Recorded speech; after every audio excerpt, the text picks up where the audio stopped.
کہا حضور پھول کی طرح ہے، قمری نے کہا حضور سروے درخت کی طرح ہے، تو حیرت نے جھنجھلا کر کہا اے بھی نہیں وہ بھی نہیں۔ تو پھر بلبل اور قمری نے کہا اگر نبی پھول نہیں، اگر نبی سروے درخت نہیں تو پھر ہے کیا؟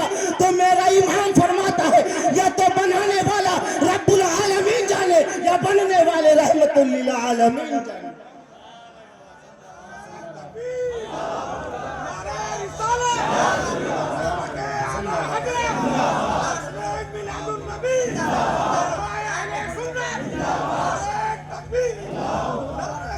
بلبل نے گل ان کو کہا، قمری نے سروے جا فضا۔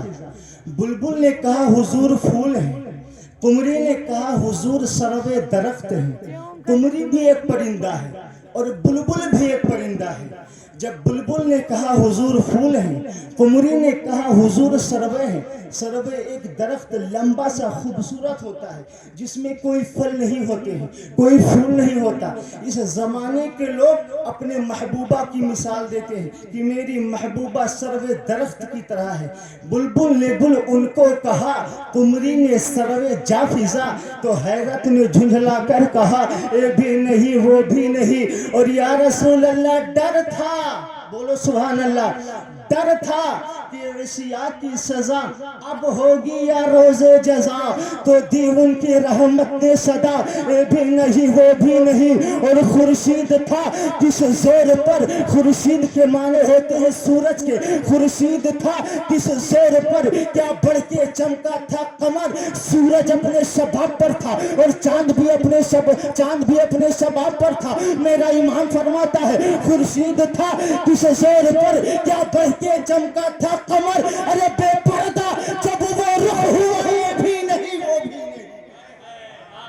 آپ نے سنا ہوگا، کیونکہ وقت وقت کم ہے اس وجہ سے میں تھوڑا جلد بازی کر رہا ہوں۔ میرے نبی جب تشریف لائے، نبی کی عمر شریف ہوئی 8 سال کی، جب مکہ شریف میں بارش نہ ہوئی تھی، لوگ پیاس کی شدت سے تڑپ رہے تھے، جانور پیاسے مر رہے تھے۔ اس وقت کچھ لوگ آئے تھے جناب ابو طالب کی بارگاہ میں، کہا تھا حضور دعا فرماؤ۔ حضور نے جناب ابو طالب سے کہا تھا دعا فرماؤ۔ جناب ابو طالب نے کہا تھا آج میری دعا قبول نہ ہوگی۔ لوگوں نے کہا پھر کس سے دعا کرائی جائے؟ تو جناب ابو طالب نے کہا حضور سے دعا کراؤ۔ اے شیر میرے امام کی نظر جب اس حدیث پر پڑی تھی تبھی میرے امام نے یہ شعر لکھا تھا۔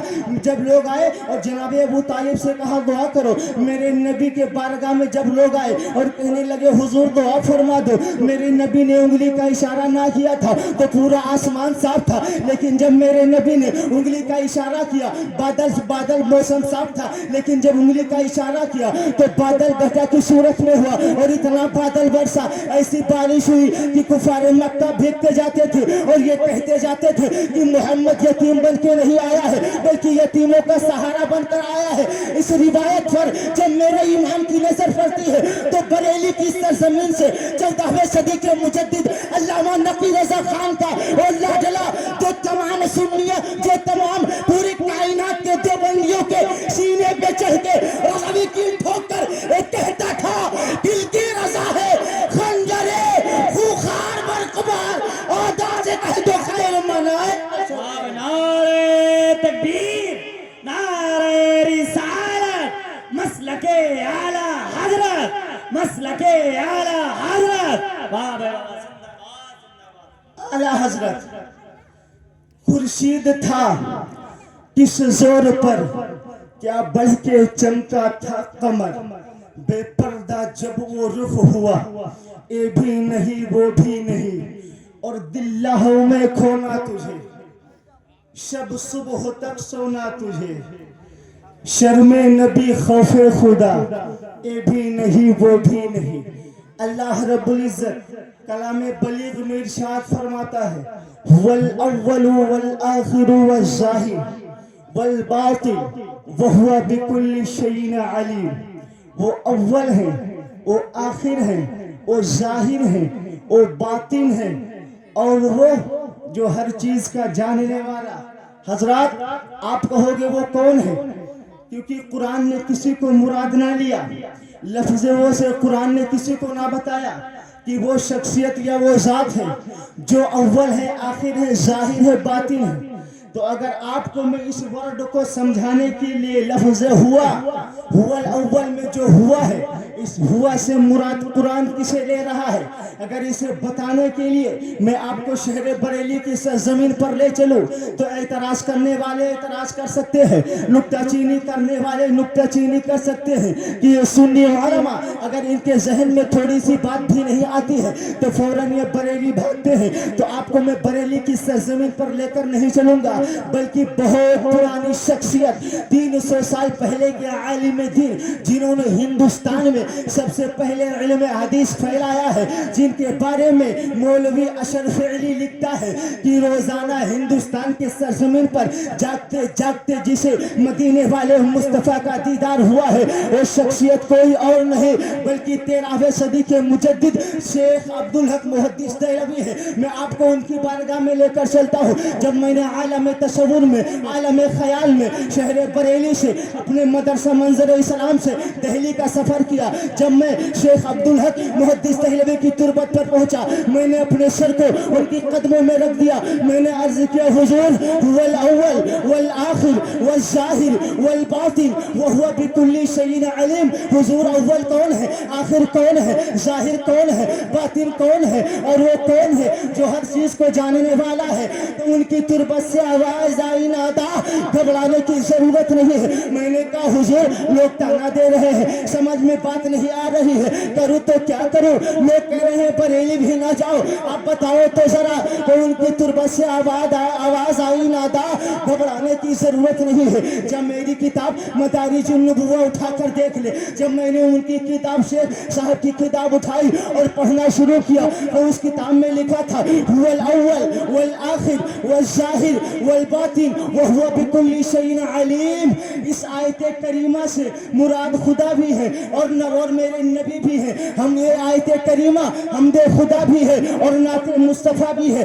اس آیت کریمہ سے جب ہم مراد اللہ رب العزت کو لیں گے تو ترجمہ اس طرح ہوگا، خدا اول ہے، خدا آخر ہے، خدا ظاہر ہے، خدا باطن ہے، اور خدا وہ ہے جو ہر چیز کو جاننے والا ہے۔ اور جب اسی آیت کریمہ سے ہم مصطفیٰ کو مراد لیں گے تو ترجمہ اس طرح ہوگا، مصطفیٰ اول ہے، مصطفیٰ آخر ہے، مصطفیٰ ظاہر ہے، مصطفیٰ باطن ہے، اور مصطفیٰ وہ ہے جو ہر چیز کو جاننے والے ہیں۔ اب آپ کہہ سکتے ہو، اعتراض کرنے والے اعتراض کر سکتے ہیں، یہ کیسے ہو سکتا ہے؟ آیت کریمہ ایک اور مراد دو لوگ کیسے ہو سکتے ہیں؟ تو ایسے ناہنجاروں کو سمجھا دینا کہ وہ اس طرح ہے، ارے خدا دینے میں اول، مصطفیٰ لینے میں اول، خدا لانے میں اول، مصطفیٰ لینے میں اول، خدا پڑھانے میں اول، مصطفیٰ پڑھنے میں اول، ارے وہ بھی اول، یہ بھی اول، وہ بھی آخر، یہ بھی آخر، وہ بھی ظاہر، یہ بھی ظاہر، وہ بھی باطن، یہ بھی باطن۔ ارے نہ ان کا کوئی جواب ہے اور نہ ان کا کوئی جواب ہے۔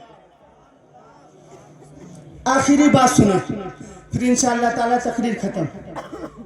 جماعت خامسہ میں ایک کتاب چلتی ہے نور الانوار، نور الانوار۔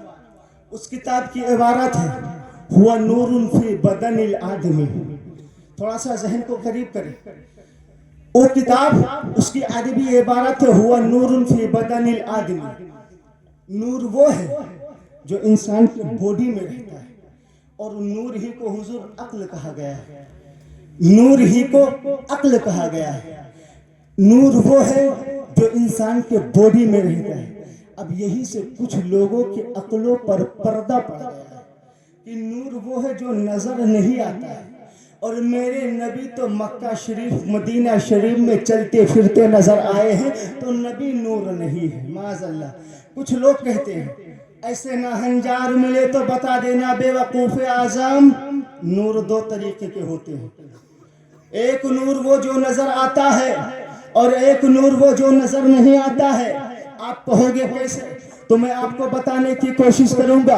کچھ نور وہ ہیں جو نظر آتے ہیں اور کچھ نور وہ ہیں جو نظر نہیں آتے ہیں۔ اگزامپل کے طور پر علم نور ہے، نظر نہیں آتا، ہدایت نور ہے، نظر نہیں آتا، عقل نور ہے، نظر نہیں آتی، سورج نور ہے، نظر آتا ہے، چاند نور ہے، نظر آتا ہے، ستارے نور ہیں، نظر آتے ہیں۔ تو اس سے پتا چلا کہ کچھ نور وہ ہے جو نظر آتے ہیں اور کچھ نور وہ ہے جو نظر نہیں آتے ہیں۔ تو الحمدللہ، ارے میرے میرا نبی تو نور والا نور ہے. ارے میرا نبی نظر آتا بھی ہے اور نظر نہیں بھی آتا. اگر نظر ابو بکر کی ہو تو نور والا نظر آتا ہے, اور اگر نظر ابو جہل کی ہو تو نور والا نظر نہیں آتا ہے. توبہ استغفار. استغفر اللہ ربی من کل ذنب واتوب الیہ. السلام علیکم.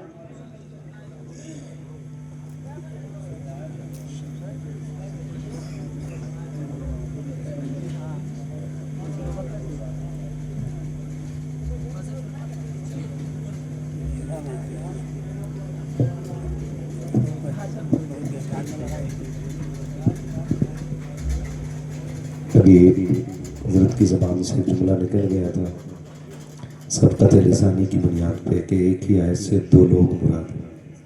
ٹھیک ہے, تو میں چاہتا ہوں کہ آپ اس سے میں اس سے رجوع کر رہا ہوں جو یہ جملہ تفصیل.